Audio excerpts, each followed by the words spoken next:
Assalamualaikum warahmatullahi wabarakatuh. Alhamdulillahi rabbil alamin. Hamdan yuafi ni'amahu yukafi mazidah. Ya Rabbana lakal hamdu kama yanbaghi li jalali wajhika wa li'azimi sultanik.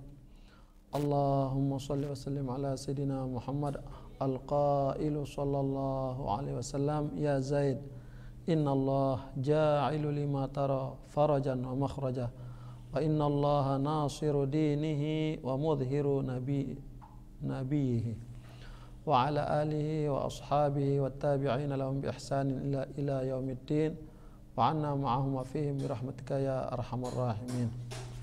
Allahumma shalli ummata Muhammadin sallallahu alaihi wasallam farja an ummati Muhammadin sallallahu alaihi wasallam warham ummata Muhammadin sallallahu alaihi wasallam anshur wahfadh wa ayyidana nahdlatal watan fil alamin bi haqqi Muhammadin sallallahu alaihi wasallam wa fatahallahu lana wa lakum futuhal arifin bijahi sayyidina Muhammadin sallallahu alaihi wasallam. Rabbi shrah li sadri wa yassir li amri wahlul 'uqdatam min lisani yafqahu qawli, amma ba'd.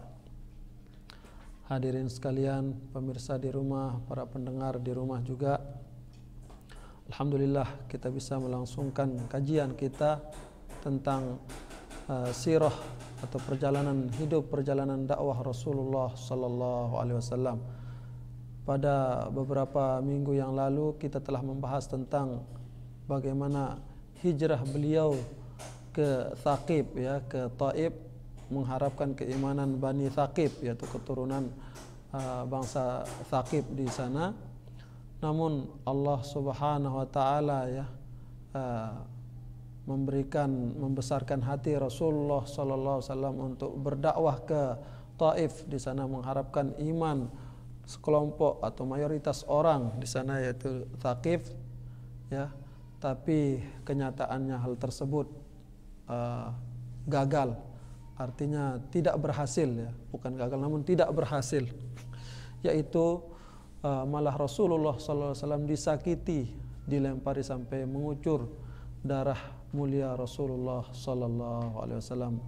Apalagi, ya, Zaid bin Haritha yang mengiringi beliau, yang membentengi beliau saat dilempari oleh batu. Namun, ya, setiap perjuangan, setiap pengorbanan yang tulus, yang ikhlas, ya, Allah tidak menyia-nyiakannya. Jadi kita memahami, ya, tugas utama kita sebagai mubalik, sebagai dai, ya, menyampaikan ajaran Allah, menyampaikan ajaran Rasulullah sallallahu alaihi wasallam. Adapun hasilnya itu nanti kita serahkan kepada Allah Subhanahu wa taala, ya. Yang penting kita perhatikan ketulusan kita, kegigihan kita, ya, kesungguhan kita dalam berdakwah, memperjuangkan ataupun mengajar, ya, mengajarkan syariat ini, itu yang paling penting. Pertama, ketulusan kita, niat kita tentunya, kemudian kegigihan kita dan semangat kita dalam memperjuangkan agama Allah Subhanahu wa taala. Adapun masalah hasil ini, ya, itu kita pasti berhasil dengan pahala yang kita dapatkan dengan melaksanakan perintah Allah dan Rasulnya. Namun mengenai kesuksesan dari usaha tersebut itu kita serahkan kepada Allah Subhanahu wa taala. Namun, ya, yang seperti yang bilang tadi, pasti berhasil. Nah, dan di sini, ya, uniknya kita lihat dakwah Rasulullah ke Taif ini berhasil, ya, dari segi yang lain, tidak berhasil dari, ya, pandangan atau harapan pertama Rasulullah sallallahu alaihi wasallam. Seakan-akan kita nonton film jadinya, ya. Rasulullah berjuang untuk Thaqif, namun, ya, ternyata yang beriman kepada Rasulullah sallallahu alaihi wasallam justru, ya, seorang yang teguh mengikuti agama Nasrani, ya. Kemudian lain daripada itu, yaitu berimannya bangsa jin, ya, bangsa jin yang beriman kepada Rasulullah sallallahu alaihi wasallam, ya. Ini satu-satunya, ya, dalil bagaimana bangsa jin yang ikut mukallaf sama seperti kita juga menerima ajaran Rasulullah sallallahu alaihi wasallam. Mereka mendengarkan kemudian beriman, ya. Asalnya mereka itu, ya, dilempari oleh dilempari atau dibakar oleh malaikat. Nah, yang kita lihat bintang jatuh itu. Nah, akhirnya mereka keliling dan yang ternyata yang mereka temukan adalah wahyu ya, atau ajaran Rasulullah sallallahu alaihi wasallam. Jadi Rasulullah sallallahu alaihi wasallam pada hadis yang sebutkan tadi, ya Zaid, innallah ja'ilu lima tarahu farajan wa makhraja. Jadi bagaimanapun berat rintangan dakwah itu pasti di situ ada farajan ya, kebahagiaan, ada jalan keluar. Ya, semakin berat perjuangan, semakin besar kebahagiaan yang kita temukan pada akhirnya. Nah, begitulah Allah ya mengolah hati kita atau memprotek hati kita hingga kebahagiaan itu terasa besar. Ya. Begitu juga kita perhatikan pada manusia ya, susah mendapatkan anak bertahun-tahun ya, terjadi juga pada Nabi Ibrahim ya. Bagaimana susahnya mendapatkan anak, pas mendapatkan anak menjadi pelipur lara, buah hati yang sangat membahagiakan. Sebagaimana Rasulullah SAW bersabda, wa innallah nasiru dinihi wa mudhiru nabi. Allah pasti menolong agamanya dan pasti ya menampakkan ya keagungan nabinya. Dan lambat laun hingga saat ini kita perhatikan ya, Islam sudah menjadi jaya. Rasulullah SAW memang manusia pilihan yang dikehendaki oleh Allah Subhanahu wa taala. Para pemirsa hadirin di rumah ya, kita lanjutkan pelajaran kita. Faqala al-musannifu rahimahullah taala wa nafa'ana wal muslimin bi ulumi wa syayikhina fid dharaini amin. Mu'jizatul Isra wal Mi'raj. Nah, ini Isra dan Mi'raj. Ini kita lihat Rasulullah sallallahu alaihi wasallam ya diterbangkan oleh Allah Subhanahu wa taala bersama malaikat Jibril dari Masjidil Haram ke Masjidil Aqsa. Kemudian dari Masjidil Aqsa ke Sidratul Muntaha ya. Ini kalau ya kita bandingkan atau kita sebut ya, kenapa tidak langsung saja dari Masjidil Haram ke Sidratul Muntaha ya? Apa kaitannya atau apa gunanya ya? Kenapa, mana lebih mulia Masjidil Aqsa atau Masjidil Haram? Mungkin terbersit pertanyaan akan seperti itu. Nah, memang ya Allah Subhanahu wa taala sangat memuliakan Masjidil Haram ya, karena itu merupakan pusat ibadah atau rumah ibadah Baitullah yang pertama ya, dan telah diperbaharui oleh setiap nabi ya, pada generasinya. Namun ya Allah Subhanahu wa taala menghendaki ya, sebagai pelajaran untuk kita umat yang berakal ini, manusia yang berakal, ternyata ada hubungan antara ajaran Nabi Muhammad SAW dengan ajaran Nabi Isa atau Nabi Musa dan nabi-nabi yang merupakan Masjidil Aqsa sebagai kiblatnya. Ini sebagai teguran untuk mereka orang-orang barat ya, yang mengedepankan akal supaya menggunakan akalnya. Ternyata ada hubungan di situ antara Islam dengan yang agama sebelumnya, yaitu sama-sama agama samawi, agama yang datangnya dari Allah Subhanahu wa taala, yang mengesahkan Allah Subhanahu wa taala. Jadi itu berkah atau hikmah yang bisa kita ambil kenapa harus ke Masjidil Aqsa dahulu baru ke Sidratul Muntaha. Kenapa tidak langsung ke Masjidil Haram? Nah, begitu juga ya. Begitu cara Allah Subhanahu wa taala ya, menunjukkan fadilah, keutamaan, kemuliaan setiap tempat hingga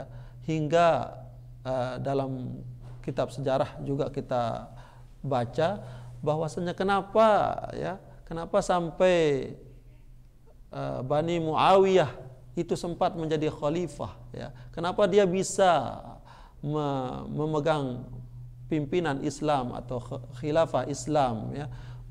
Padahal itu bisa kita bilang dengan cara zalim, dengan cara ada kejanggalan dalam perebutan kekuasaan saat itu.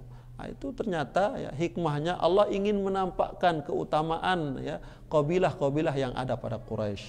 Nah, jadi hikmahnya adalah Allah ingin menunjukkan bahwasanya kabilah ini juga mulia, ini juga mulia. Jadi hingga mereka merasakan ya bahwasanya Allah Subhanahu wa taala memuliakan mereka, ya, menempatkan mereka sesuai dengan posisinya, dan kita atau bangsa yang sudah mulia atau yang lainnya itu bisa menghargai. Nah, ini jadi Allah Subhanahu wa taala menunjukkan keagungan beberapa tempat seperti Masjidil Aqsa dengan cara Allah sendiri. Selain daripada itu, ya, kita juga memahami dari peristiwa Isra dan Mi'raj ini bahwasanya Allah Subhanahu wa taala biasanya menurunkan wahyu melalui malaikat Jibril, ya. Namun Allah juga kuasa, ya, mendatangkan langsung Nabi Muhammad SAW menjemput wahyu langsung. Jadi Allah kuasa, ya, dengan menurunkan wahyu dengan perantara malaikat sendiri, ya, malaikat Jibril, atau, ya, langsung Nabi Muhammad SAW yang naik ke Sidratul Muntaha menjemput perintah, menjemput ajaran Allah Subhanahu wa taala. Jadi itu yang bisa kita petik, ya. Di antaranya juga mungkin nanti kita akan bahas lebih panjang bagaimana, ya, rasio atau tidak, ya, manusia bisa menembus begitu lapisan langit, ya, begitu lapisan langit sampai 7 lapis, dan lapisannya ini pun beraneka ragam, ya, bahannya atau lapisannya ini. Baik, kita mulai. Wa yuqsadu bil Isra ar-rihlatul lati akramallahu biha nabiyahu minal Masjidil Haram bi Makkah ilal Masjidil Aqsa bil Quds, ya. Jadi rihlah, perjalanan Rasulullah sallallahu alaihi wasallam, ya, yang Allah muliakan nabinya dengan perjalanan ini minal Masjidil Haram. Jadi ini bukan semata-mata perintah, tapi perintah di situ ada maksud untuk memuliakan Nabi Muhammad sallallahu alaihi wasallam, ya. Dari Masjidil Haram di Makkah menuju Masjidil Aqsa di Palestina bil Quds. Jadi Quds ini tempat yang disucikan. Juga, ya, ini juga menunjukkan fadilah. Allah juga menunjukkan mengajarkan kepada Nabi Muhammad SAW pada perjalanan Isra ini tempat-tempat yang mulia, dimanapun di situ kubur orang soleh, ya, kubur Nabi, kubur Rasul, ya. Allah memerintahkan Nabi Muhammad SAW turun di sana dan sholat. Nah, Nabi melalui malaikat Jibril, Allah memerintahkan Nabi Muhammad SAW untuk turun, ya, dari Buraq, kemudian sholat di sana 2 rakaat baru melanjutkan perjalanan. Ini juga, ya, mengajarkan kepada kita dan juga kepada Nabi Muhammad SAW untuk memuliakan tempat-tempat yang mulia, ya. Jadi Nabi Muhammad SAW mengunjungi dan sholat di sana di samping kubur tentunya, ya, di samping makam tempat-tempat mulia. Sampai tempat Nabi Isa dilahirkan juga di situ Nabi Muhammad SAW disuruh turun untuk sholat 2 rakaat. Nah, ini, ya, masalah tauhid, ini masalah keyakinan, ini masalah hati, ya, bukan masalah suudzon. Nah, ini yang membuat sebagian kelompok umat Islam, ya, menggunakan suudzon berlebihan, ya. Jadi tujuannya Rasulullah SAW turun di sana, ya, bukan untuk sholat, untuk menyembah orang yang dikuburkan di sana, baik Nabi atau mengkultuskan tempat dilahirkannya Nabi Isa, tidak, ya. Semata-mata di situ Allah Subhanahu wa taala menurunkan, ya, menurunkan nabinya, melahirkan nabinya, disitulah rahmat, ya. Rahmat turun sebagaimana, ya, sebagaimana sebaliknya tempat yang pernah Allah turunkan azab di situ disuruh kita berlari, ya, hingga ada lembah namanya, tiang lupa, Wadi Muhsor kalau tidak salah namanya, antara Arafah dengan Muzdalifah. Itu kita disuruh lari di sana. Nah, jamaah haji disuruh lari di sana. Karena apa? Karena di situ, ya, Allah turunkan azab bagi tentara Abrahah, ya, dilempari oleh burung ababil. Nah, ini tempat diturunkan azab itu kita disuruh cepetan di sana, ya, karena kegelapan di sana bisa memadamkan cahaya seorang mukmin, ya. Itu tempat yang dilaknat. Nah, jadi ini yang perlu kita pahami. Jadi suudzon ini, ya, kita sterilkan dia, kita normalkan, karena umat Islam, ya, tidak mungkin ma akhfa alaikum, ya, ma akhfa alaikum asyirk. Jadi makna hadis Rasulullah SAW bersabda, saya tidak takut, ya, kalian akan kafir, kalian akan keluar dari agama Islam setelah, ya, setelah peninggalanku, sabda Rasulullah. Namun akhfa alaikumud dunya, ya, fatanafasuha. Namun tiang saya khawatir pada kalian itu, ya, kalian akan berebutan dunia ini, berebutan harta, berebutan apa segalanya yang berbau dunia. Ini yang Rasulullah khawatirkan. Jadi masalah tekad, keyakinan umat Islam ini Allah dan Rasulnya telah menjamin kita. Jadi tidak ada keraguan lagi, ya. Tidak akan mungkin, ya, begitu iman seorang mukmin yang tulus, ya, akan menyembah orang yang sudah meninggal, ya, padahal mereka meyakini bahwa Allah Subhanahu wa taala yang menciptakannya, yang memberikan keutamaan, kelebihan padanya. Jadi tujuannya di situ, ya, ingin iltimas, mengambil, ya, keberkahan, mengambil bagiannya daripada rahmat yang Allah turunkan di tempat itu. Jadi Rasulullah diturunkan di tempat lahirnya Nabi Isa, kemudian kubur nabi-nabi yang lain itu malaikat Jibril langsung menunjuk tempatnya, ya. Beliau sholat di sebelahnya menghadap Masjidil Haram, ya.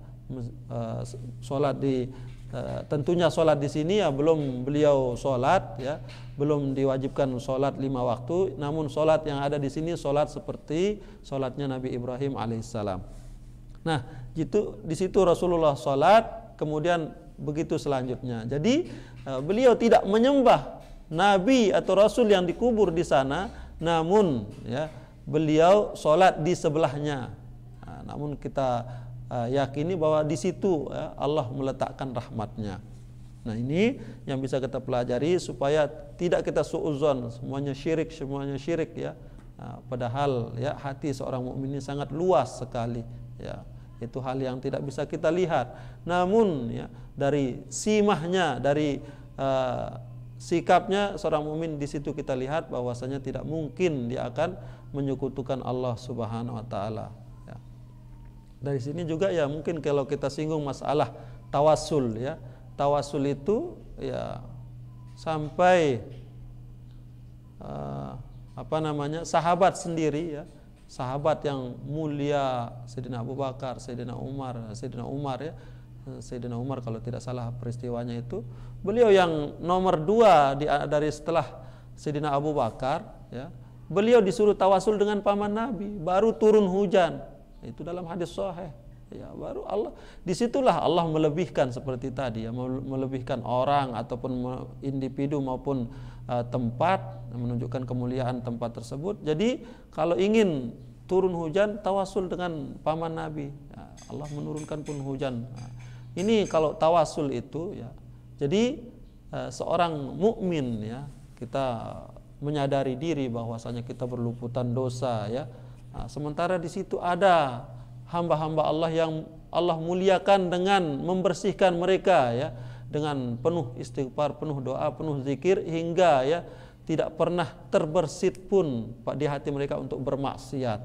La ilaha illallah, ya.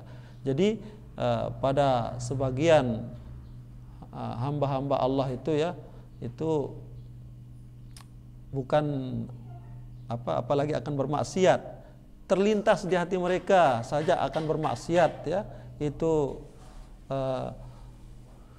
tidak terbersit di hati mereka, ya. Yang tidak sebut namanya, ya, salah satu guru kita, ya, itu gurunya sendiri mengatakan si fulan, ya, tidak pernah terbersit di hatinya untuk berbuat maksiat, apalagi akan bermaksiat. Begitu Allah mengagungkan. Ada juga orang, ya, yang saking kuat zikirnya tidak pernah terputus pun sedetik pun, hingga tidurnya dia berzikir, hingga tidak pernah tidur, ya. Itu saking kuat irtibatnya, ingatnya kepada Allah, hingga terus hidupnya itu berzikir terus, tidak ada tidur, tidak ada makan. Itu saking, ya, sudah menyatunya. Itu tidak akan mati dia, karena, ya, dia sudah berhubungan langsung atau irtibat langsung dengan Allah yang menciptakan nasi, Allah yang menciptakan kenyang, ya, atau Allah yang menciptakan tidur. Jadi tidak perlu tidur. Nah, itu dia tetap intibah, terus tetap sadar ya, terus berzikir, terus mengingat Allah Subhanahu wa taala. Begitulah ya Allah memuliakan. Nah, kita yang penuh dosa ini, keseharian kita ya, bagaimana di masyarakat kita, aurat sudah di mana-mana kita lihat ya. Terus muamalat kita terkadang tidak mungkin kita tidak berbohong. Nah, kita meninggalkan ini, kita menyadari diri dosa begitu besarnya hingga kita perlu, sementara kita memiliki hajat yang sangat-sangat ya, kita ingin segerakan untuk dikabulkan. Nah, di situ ya kita bermunajat di sebelah orang yang soleh. Nah, sebagaimana orang soleh ini bermanfaat saat mereka hidup, pun mereka juga bermanfaat saat mereka masih saat mereka telah meninggal.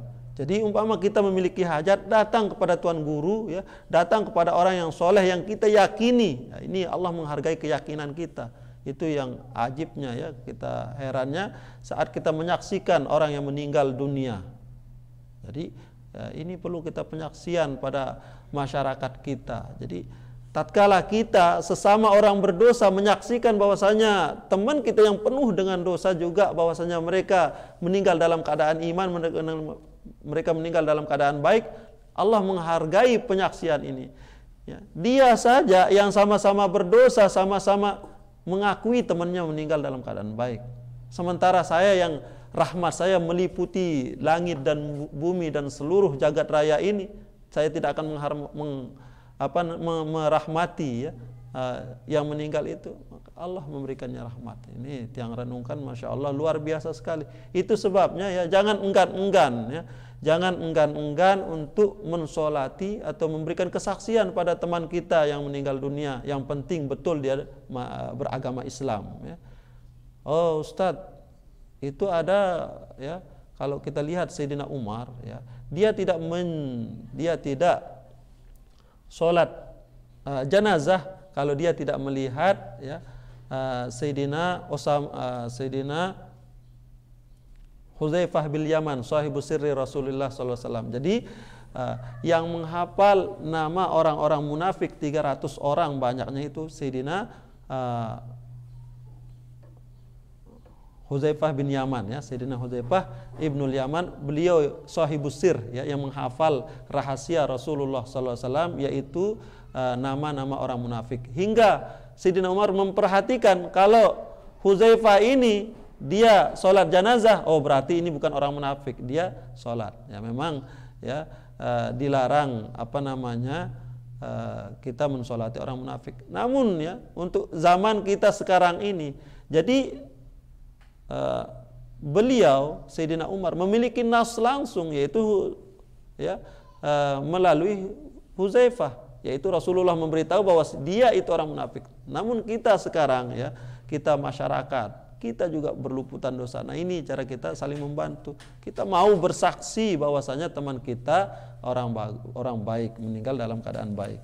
Nah, ini diantara makna yang kita ambil daripada Isra dan Mi'raj. Jadi seorang alim, seorang soleh ya, yang menjaga dirinya, menjaga ibadahnya, bermanfaat di hidupnya, saat hidupnya, begitu juga bermanfaat saat meninggalnya. Bagaimana? Ada hajat kita, ada keinginan kita yang sangat luar biasa, kita datang kepada orang soleh, orang alim ya. Saya minta doa supaya dikabulkan hajat ini. Kadang orang soleh tersebut bisa langsung mendoakan, atau mereka ya mengakhirkannya hingga ya pada waktu sholat malamnya, sebagaimana yang dilakukan oleh Nabi Yakub ya, sebagaimana yang dilakukan oleh Nabi Yakub ketika anak-anaknya, bapak kata mereka ya, mohonkan ampun untuk kami. Oh nanti ya, nanti saat saya beribadah atau saya sholat malam, di situ saya akan memohonkan kalian ampunan, karena di situ lebih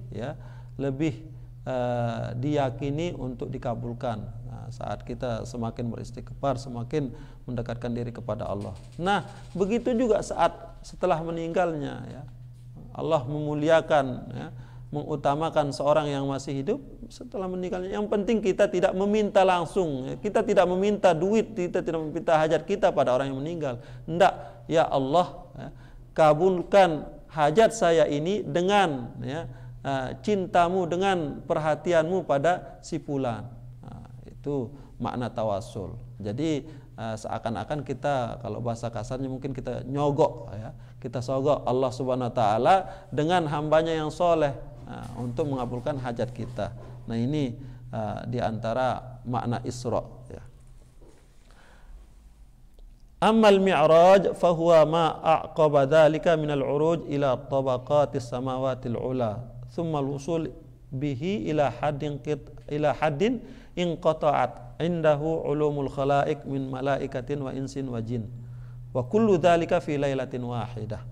Nah, la ilaha illallah ya. Kalau kita sekarang memaksakan akal kita, otomatis kita tidak akan menerima Isra Mi'raj ini ya. Jangankan Mi'raj, Isra saja ya seakan-akan mustahil ya. Nah, Mi'raj ini Rasulullah SAW dinaikkan dalam satu malam. Bayangkan begitu jauhnya ya, langit atau dunia ini, bumi ini ke langit ketujuh. Itu Allah Subhanahu Wa Taala terbangkan nabinya sampai ke sana, pulang malam itu juga ya. Nah, ini luar biasa sekali. Namun ya, tubuh kita ini bukan terdiri daripada sekedar ruh dan jasad kita saja. Enggak ya.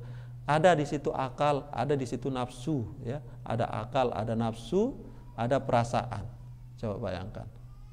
Kalau tiang singgung ya.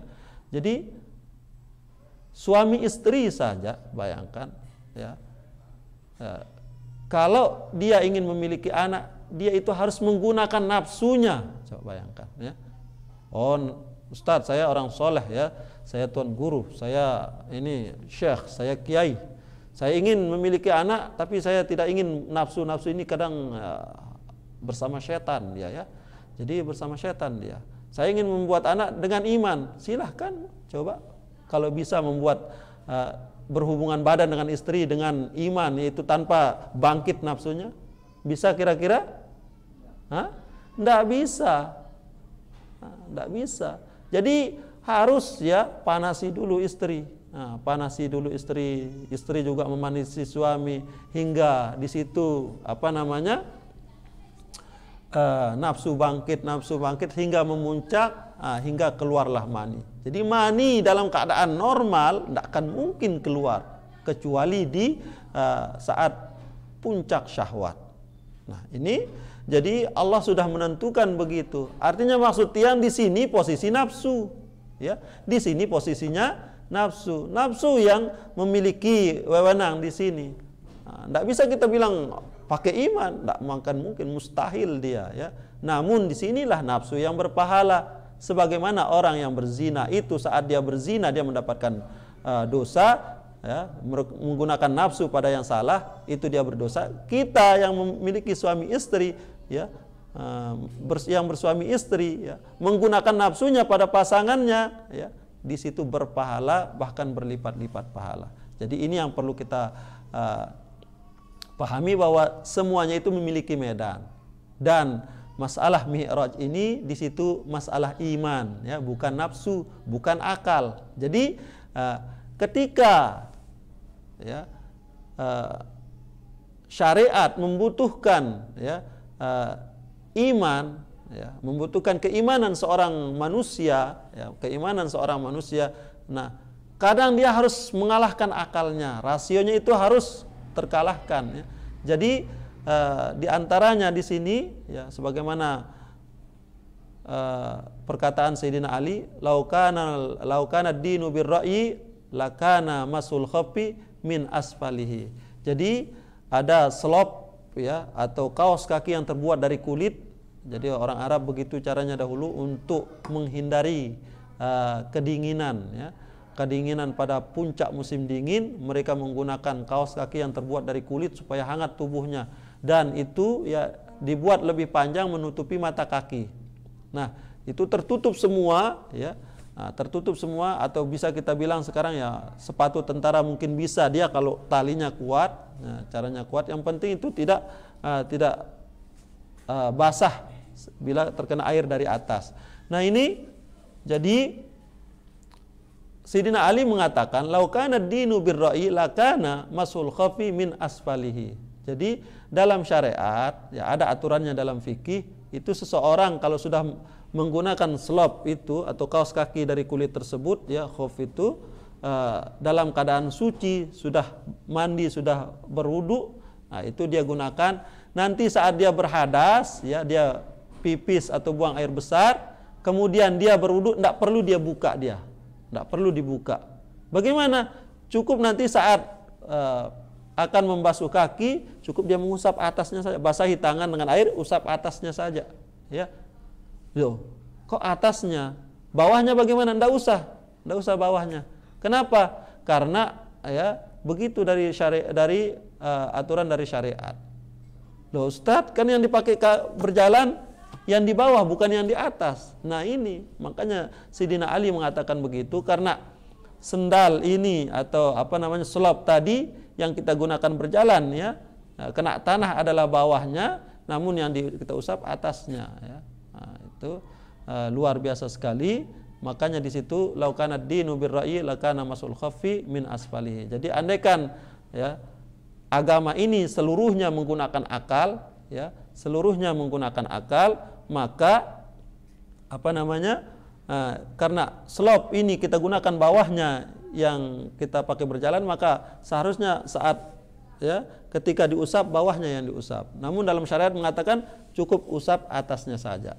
Nah itu ya, sama seperti perkataan Kiai Haji Zainuddin MZ Al-Maghfurullah ya. Jadi beliau mengatakan kalau kayu ya berbeda panjangnya dengan meteran, mana yang kita potong, meteran atau kayunya? Mana yang kita potong? Kayunya, bukan meterannya. Jadi akal ini adalah kayu ya, meterannya ini adalah syariat. Jadi akal ini yang kita hukumi dengan syariat. Tatkala ya biasanya syariat, mayoritas syariat ini sejalan dengan akal maksud tiang ya. Namun ada di sana di antara bagian dari syariat ini ada yang tidak sama ya, tidak sejalan dengan akal. Mana yang kita menangkan, di situ kita menangkan syariat ya, karena itu yang utama. Adapun akal ini ya dihukumi oleh syariat. Jadi di sini kita harus mengimani, di sini bagian majalul iman ya, wilayahnya iman di sini, bahwasanya kita harus meyakini bahwasanya Rasulullah sallallahu alaihi wasallam dinaikkan oleh Allah Subhanahu wa taala dari dunia menuju langit yang ketujuh ke Sidratul Muntaha. Ammal mi'raj fa huwa ma aqaba dzalika minal uruj bihi ila tawaqatis samawatil ula. Adapun mi'raj ya, yaitu peristiwa selanjutnya berupa naiknya Rasulullah sallallahu alaihi wasallam menuju tingkatan langit yang tertinggi, yaitu ketujuh ya, sampai melebihi ya, tingkatan yang ketujuh. Nah ini di antara yang kita pelajari ya, bahwasanya langit itu terdiri dari atmosfer, hidrosfer, fotosfer, macam-macam lapisannya, itu lapisan air, lapisan angin, lapisan. Nah ini manusia akan terbakar ya, jangankan manusia ya, apapun yang lain itu ya bisa terbakar. Sedangkan pesawat yang ada sekarang atau NASA yang diterbangkan keluar angkasa itu masih sekitar langit dunia. Makanya ya tidak mustahil orang sampai ke bulan, karena bulan itu berada di langit dunia ya, masih wilayah bumi. Nah, jadi tidak mustahil di sana, maka sah sholatnya ya, boleh orang sholat, wajib orang sholat di sana. Namun ya karena tidak menyatu dengan bumi, maka dia harus mengulang sholatnya nanti. Sholat orang di di luar angkasa, di atas ya, di luar angkasa intinya, atau di langit ya, atau di bulan, itu semuanya Sholat menghormati waktu, nanti kalau sudah sampai di langit, sampai di bumi, di situ dia ulang lagi sholatnya. Baik. Nah, ini Rasulullah SAW ya, sebagaimana yang kita bisa pelajari bahwasanya Rasulullah SAW ya, dirubah susunan tubuhnya ini, sebagaimana penjelasan Syekh Muhammad Abdurrahim Al-Usabi ya. Jadi dirubah susunan tubuhnya ini sampai susunan tubuh malaikat, atau ya tubuh Rasulullah SAW ini diseliputi oleh cahaya yang tidak terpengaruh olehnya lapisan-lapisan langit. Itu sebabnya yang bisa nerobos ke langit. Ya. Kalau ya murni tubuh manusia ini, itu pasti akan terbakar dia. Jadi secara rasio, ya, secara ilmiah bisa kita mengatakan bahwasanya Allah Subhanahu Wa Taala ya, merubah susunan tubuh Nabi Muhammad SAW ini hingga ya, sama dengan susunan tubuh malaikat Jibril, hingga sama bisa naik turun ke langit. Kemudian ya, begitu juga dengan pakaian ataupun sendal Rasulullah SAW ya, dirubah susunannya menjadi susunan tubuh malaikat, atau ya seperti tadi diseliputi oleh cahaya yang tidak terpengaruh olehnya lapisan langit.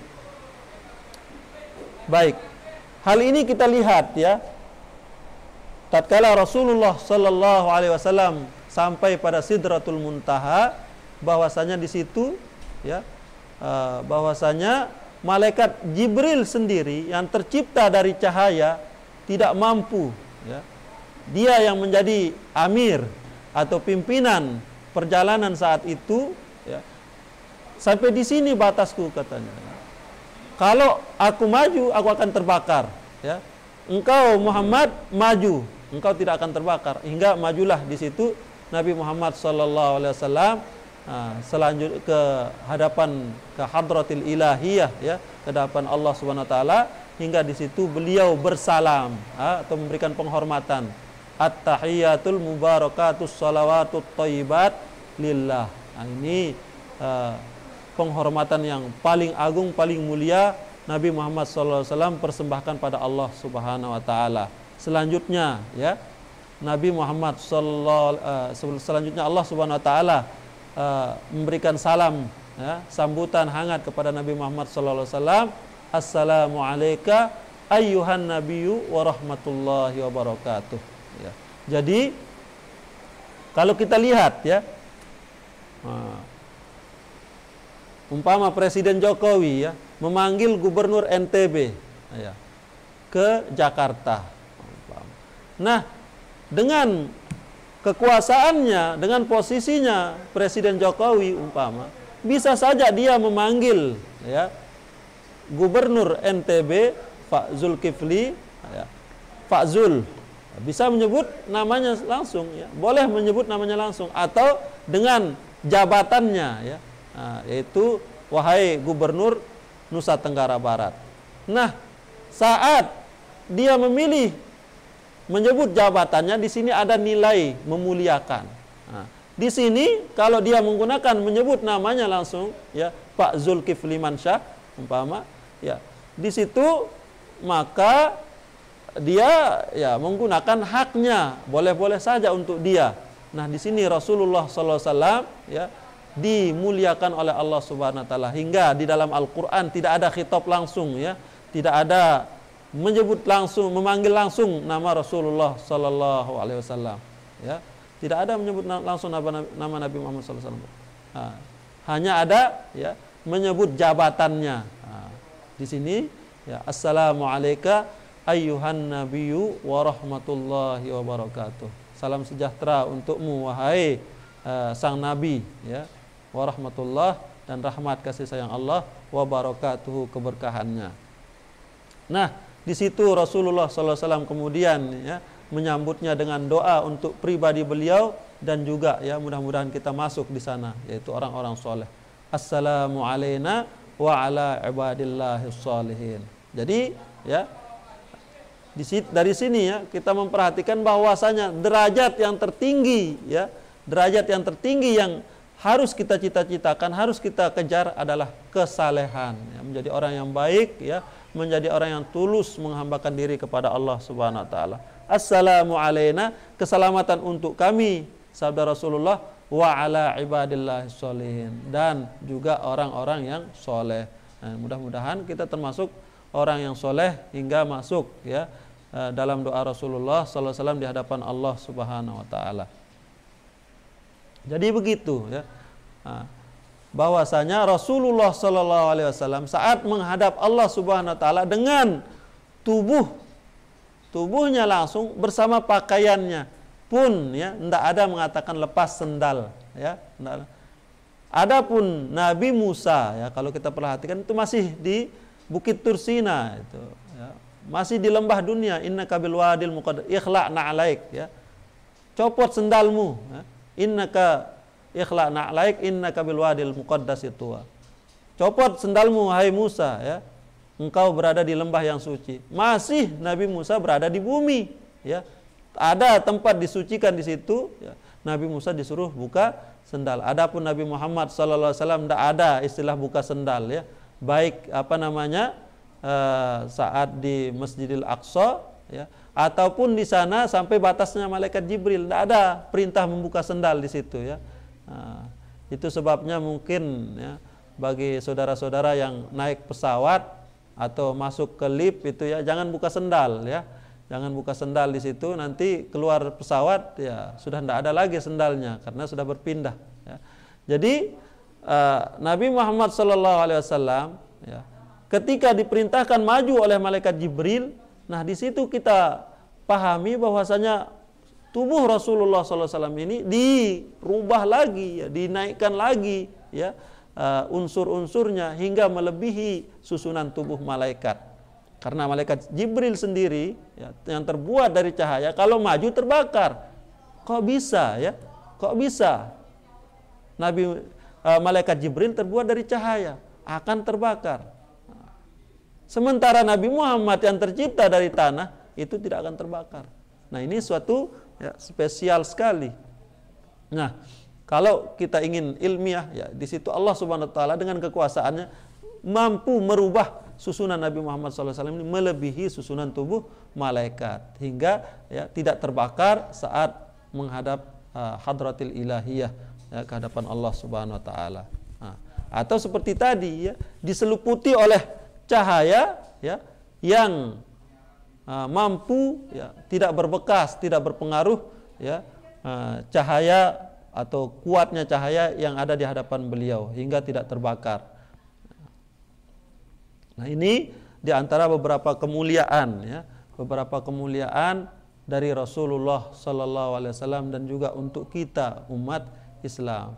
Nah, hasil daripada Mi'raj atau Isra Mi'raj ini adalah solat, ya, solat. Nah, di sini solat ini, ya, begitu agungnya, begitu Allah memuliakan Nabi Muhammad Sallallahu Alaihi Wasallam. Biasanya semua perintah Rasulullah SAW terima, ya, enak-enak duduk-duduk di bumi, berada di bumi. Sekarang ini Rasulullah SAW sendiri, ya, dipanggil untuk menjemput sholat. Ini luar biasa sekali, ya, supaya kita tidak mengabaikan atau melalaikan sholat. Hingga Allah Subhanahu wa taala berfirman, fawailul lil musallin alladzina hum an salatihim sahun.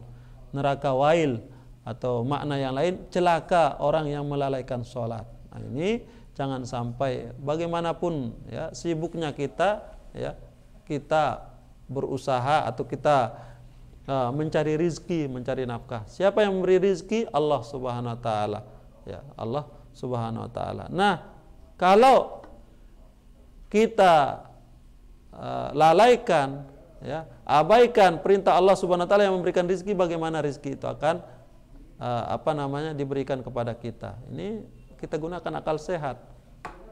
Repot kita, Ustaz. Repot kita. Coba, ya, sholat yang 5 waktu ini kumpulkan aja dalam 1 bulan, ayo. Tidak capek kita, sama seperti puasa Ramadan. Enak kita, ya. Kita khususkan. Jadi setahun ini atau 11 bulan melulu kita cari rizki semua, kita cari nafkah. Nah, nanti khusus bulan Ramadan di situ bulan ibadah, khusus kita ibadah di sana. Nah, apakah setuju seperti ini? Sholat seperti ini? Baik, kalau begitu oke. Ya, Anda tidak usah makan minum kalau begitu ya. Tidak usah makan minum. Nanti kita khususkan makan minum khusus sebulan ya. Biar tidak capek-capek ya. Tidak capek masak, tidak capek gilik sebia ya. Tidak capek buat masakan. Sekalian langsung itu dandangnya itu rombong, bahasanya tiang. Apa yang dipakai masak nasi waktu ada acara-acara itu yang besar itu, rombong bahasanya kami ya. Itu sampai pakai ya panci yang besar langsung memasak, di situ melulu makan. Tidak seperti itu ya. Kita membutuhkan. Jadi sholat ini ya berkenaan dengan tubuh kita. Masih melekatnya ruh pada jasad ini. Nanti kalau sudah ya, kalau sudah berpisah ruh dengan jasad di sini, tidak ada perintah sholat lagi ya. Tidak ada perintah sholat lagi, tidak ada, sudah alamnya berbeda di situ sudah. Semasih ya ruh melekat pada jasad ini wajib kita sholat sebagaimana kita ya membutuhkan makanan dan minuman. Nah, ini Allah sudah menentukan demikian, maka jangan kita lalaikan. Seperti tadi, fawailul lil musallin alladzina ma'an salatihim sahun. Neraka wail atau celaka orang yang melalaikan sholat. Ustaz, banyak orang yang tidak sholat, banyak orang yang tidak mau sholat. Bagaimana? Ya, kalau yang meninggalkan sholat, lain lagi dia. Ya. Apa? Masalakakum fi saqor.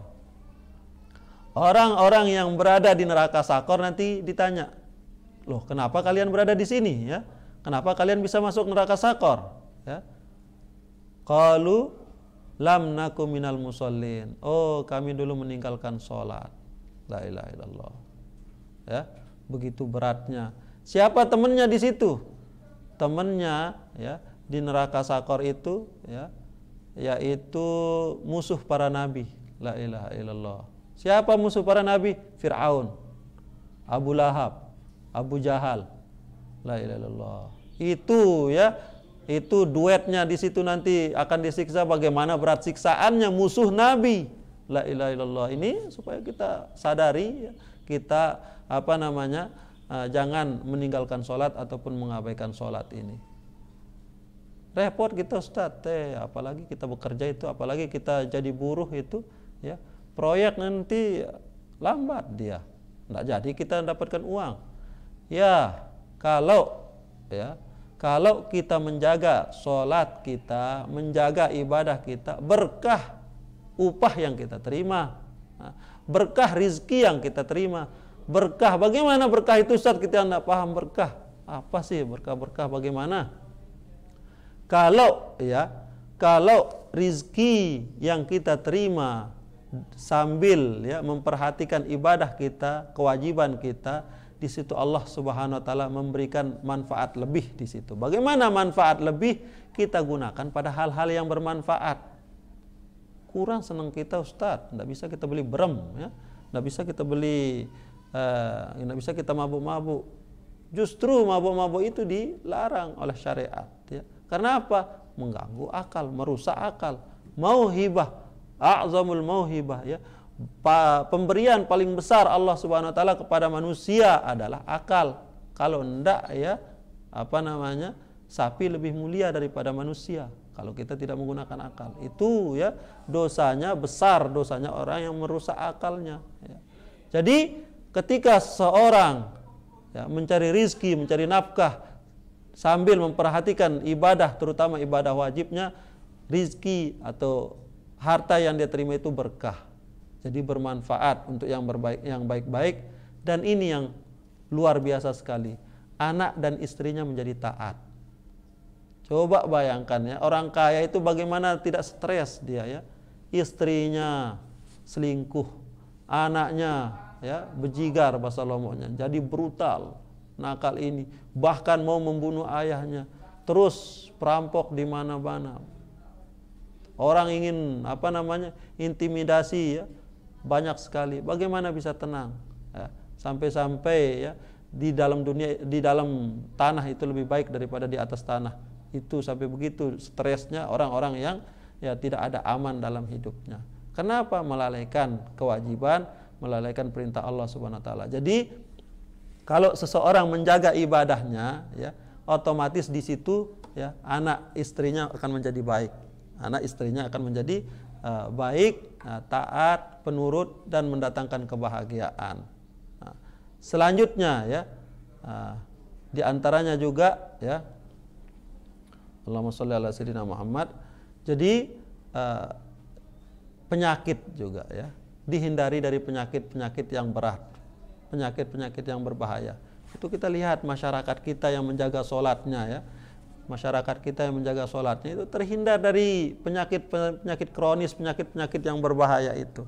Berbeda dengan pejabat-pejabat ya, bukan kita bersuuzon ya, namun atau orang-orang kaya sudah ya, orang-orang kaya yang, ini yang orang-orang kaya yang melalaikan ibadah sholat atau kewajiban-kewajiban lainnya. Banyak sekali ya ibadah penyakit-penyakit yang berbahaya ya, yang hinggap di tubuhnya. Nah ini bukti keberkahan atau manfaat lebih yang Allah berikan pada rizki orang yang menjaga ibadahnya, orang yang menjaga kewajibannya. Jadi apapun itu ya, baik ibadah, membaca Al-Quran, mengaji, itu tidak akan mengganggu kita mencari nafkah, mencari rezeki. Justru itu akan mendatangkan keberkahan lebih ya, manfaat lebih daripada rezeki yang kita terima ya. Bagaimana coba kita hayati ya, kita hayati yang memberi rezeki itu Allah Subhanahu wa taala. Sementara kita dalam ketaatan Allah Subhanahu wa taala, tidak mungkin ya Allah akan menyia-nyiakan kita. Tatkala Allah tidak memberikan kita dari sini, ya, jalan yang lain banyak sekali untuk Allah Subhanahu wa taala memberikan kita rezeki. Jadi kita jangan sampai melalaikan ibadah, terutama ibadah sholat ini. Dalam sebuah hadis Rasulullah sallallahu alaihi wasallam bersabda, ya, bahwasanya ketika seorang yang tidak sholat itu ya mengangkat ya sesuap nasi ya, mengangkat nasi ke mulutnya. Nah, di situ nasi itu sendiri ya, nasi itu sendiri melaknatnya. La'anakallah ya aduwallah. Jadi ternyata nasi yang ingin disuap itu dia yang memaki-maki, dia yang mendoakan jelek untuk orang yang tidak sholat tersebut. Nasi yang dia makan itu ya. Sampai dia sendiri yang mengatakan engkau adalah musuh Allah. La'anakallah, semoga Allah ya melaknatmu, menjauhkanmu dari rahmat Allah, menyengsarakanmu ya. La'anakallah, semoga mudahan engkau disengsarakan oleh Allah Subhanahu wa taala, ya adu Allah, wahai musuh Allah. Ya. Engkau makan rezeki Allah namun engkau tidak melaksanakan kewajiban-kewajiban yang Allah wajibkan untukmu. Itu nasi sendiri. Kemudian pakaian-pakaian juga yang dia pakai itu begitu juga ya, membebaskan diri ya dari orang yang tidak mau sholat ya. Jadi ini yang bisa kita petik dari Isra dan Mi'raj ini, suatu yang sangat agung sekali ya, perjalanan yang sangat agung sekali. Bagaimana Allah Subhanahu wa taala memuliakan Rasulnya. Kalau Rasulnya dimuliakan, Nabi Muhammad, tentu kita sebagai umatnya juga ya sangat mulia sekali. Dan ibadah yang beliau terima langsung dengan menghadap langsung kepada Allah Subhanahu wa taala, terutama itu yang paling mulia ya. Salat ini jangan sampai, mudah-mudahan kita diberikan taufik oleh Allah Subhanahu wa taala untuk selalu ya menjaga salat ini. Semoga Allah menjaga solat kita hingga solat kita menjaga diri kita. Ini ya, kita menjaga solat dan solat akan menjaga kita. Tentunya ini semua dengan taufik dari Allah Subhanahu wa taala. Ya, di antara yang bisa kita petik juga bahwasanya Rasulullah sallallahu alaihi wasallam sebelum beliau Mi'raj ya, sebelum Isra itu beliau dibedah dahulu ya, dadanya ini dibedah, dikeluarkan hatinya, dicuci ya, hati Rasulullah SAW dengan air Zam-Zam. La ilaha illallah ya. Kalau kita ya, berapa kali malaikat turun membedah hati kita, membedah dada kita, mengeluarkan hati, mencucinya? Tidak pernah. Kenapa Rasulullah SAW yang maksum ya, yang maksum itu Allah utus malaikatnya untuk dibedah, dikeluarkan hatinya, dicuci, membersihkan. Apanya yang dibersihkan dari hati Rasulullah SAW? Itu sudah bercahaya, hati yang sangat mulia sekali, bercahaya. Kenapa ya sampai dikeluarkan, dibersihkan ya, dibedah untuk dibersihkan? Nah, ternyata di situ ya yang dikeluarkan atau yang dibersihkan dari hati Rasulullah SAW rahmat, kasih sayang. Untuk siapa? Orang yang betul-betul Allah telah pastikan untuk masuk neraka. Haddu syaitan minar rahmah. Jadi saking besar kasih sayangnya Rasulullah SAW ini, andaikan dia dibolehkan oleh Allah Subhanahu Wa Taala nanti pada hari kiamat memberikan syafaat kepada syaitan, ya, syaitan yang Allah sudah pastikan masuk neraka, Rasulullah akan berikan. Ya, manusia jenis apa ini yang begitu besar rahmatnya? Andaikan dibolehkan, ya, memberikan syafaat kepada iblis, kepada syaitan, Rasulullah akan berikan. Apalagi kita sebagai umatnya, apalagi kita umat yang akhir zaman ini ya, seharusnya ya kita berbesar hati. Ya, karena apa? Rasulullah SAW itu sangat besar sekali kasih sayangnya. Sampai-sampai orang yang dipastikan Allah masuk neraka, kalau beliau berhak memberikan, dibolehkan memberikan ya syafaat, bantuan kepadanya, maka Rasulullah SAW akan berikan bantuan. Dari sini ya kita berbesar hati. Walaupun kita berluputan dosa ini, kita berbesar hati. Nanti ada bantuan Rasulullah SAW. Dari itu ya, dari itu jangan sampai kita malas ya untuk berselawat kepada Rasulullah Sallallahu Alaihi Wasallam. Sebagai tanda terima kasih kita, belas ya, sebagai belas kasih kita, sebagai tanda terima kasih kita kepada Rasulullah Sallallahu Alaihi Wasallam, saat kita mendengar namanya disebut, ya langsung kita mengatakan Sallallahu Alaihi Wasallam atau Allahumma shalli wa sallim barik alaih. Nah, ini merupakan ya doa kepada Rasulullah Sallallahu Alaihi Wasallam. Pun kita juga mendapatkan Allah balas lagi dengan 10 kebajikan dalam hadis yang sahih. Jadi luar biasa sekali, inilah irtibat ya, irtibat ya, yang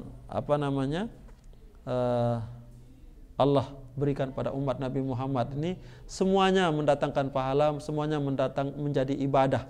Karena apa? Karena kita umat mulia ya, kita membutuhkan bekal yang banyak untuk mengiring Rasulullah Sallallahu Alaihi Wasallam ya, karena beliau nanti di akhirat itu posisi terdepan daripada para nabi.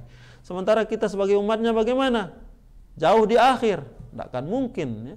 Kalau kita sebagai umat Nabi Muhammad justru pasti kita berada di belakangnya.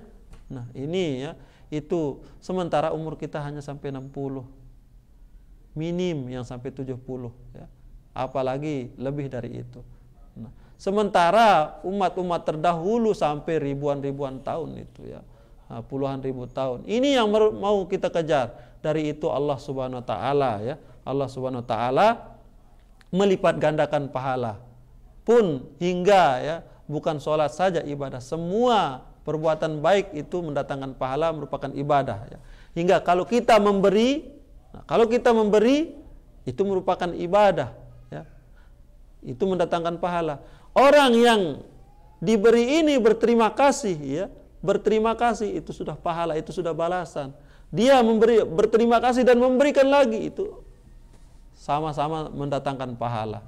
Nah, ini luar biasa sekali ya, sumber ibadah, sumber pahala yang bisa kita lakukan. Namun ya, bagaimanapun besar ibadah kita yang lain, ibadah-ibadah wajib ini ya itu merupakan standar ya.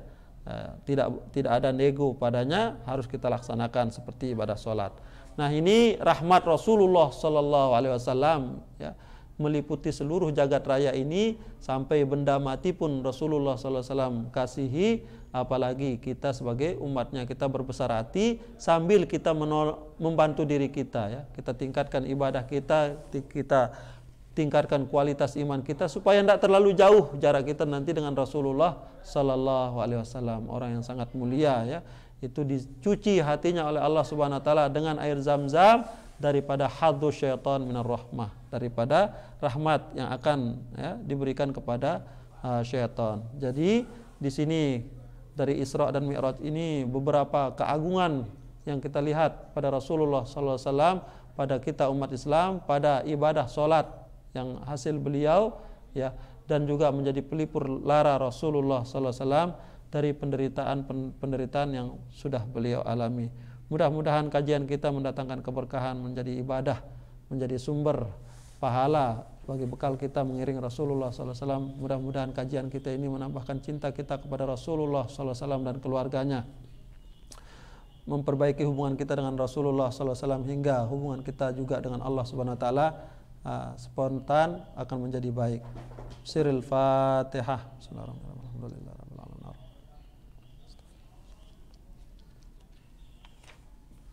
Bismillahirrahmanirrahim. Rabbana anfa'na bima 'allamtana, Rabbi 'allimna alladhi yanfa'una, Rabbi faqihna wa faqih ahlana ma'a ahlil qutri untha wa dhakar, Rabbi wafiqna wa wafiqhum lima tartadi qawlan wa fi'lan karama, warzuqil kulla halalan daiman wa akhilla atqiya'a ulama, nahda bil khairi wa nukfa kulla syar, Rabbana aslih lana kulla syu'un wa aqirra birrida minkal uyun, waqdi anna rabbana kulla duyun qabla an ta'tiyana rusulul manun, waghfir istur anta akram man satar, li wal minan unshuran li wa anahdatil watan, wahfadana daiman minal fitan, wahdi ar-rijalaha ala sunan في العشايا والبكاء, ربنا يا ذا الجلال والمنان انشورا لي ونهضة الوطن, واحفظنا دائما من الفتن, واهدي الرجال على السنن, وانصرنهم في العشاء, ربنا يا ذا الجلال والمنان انشورا لي ونهضة الوطن, واحفظنا دائما واهدي الرجال على السنن, وانصرنهم في العشايا والبكاء, وصلاة الله تشى المصطفى من إلى الحق دعانا والوفاء, بكتاب فيه للناس شفاء, وعلى الآل الكرام الشرفاء, وعلى الصحب المصابيح الغرر, فيها الحصى وأروات الجيش بماء هامر, على معاشي ومعادي وعلى ذرياتي وباطني وظاهري أمرتك, وأروات الجيش بماء هامر, على معاشي ومعادي وعلى ذرياتي وباطني وظاهري أمررتك فانصبحت فيها الحصى, وأروات الجيش بماء هامر, على معاشي وعلى ذرياتي وباطني وظاهري. الفاتحة.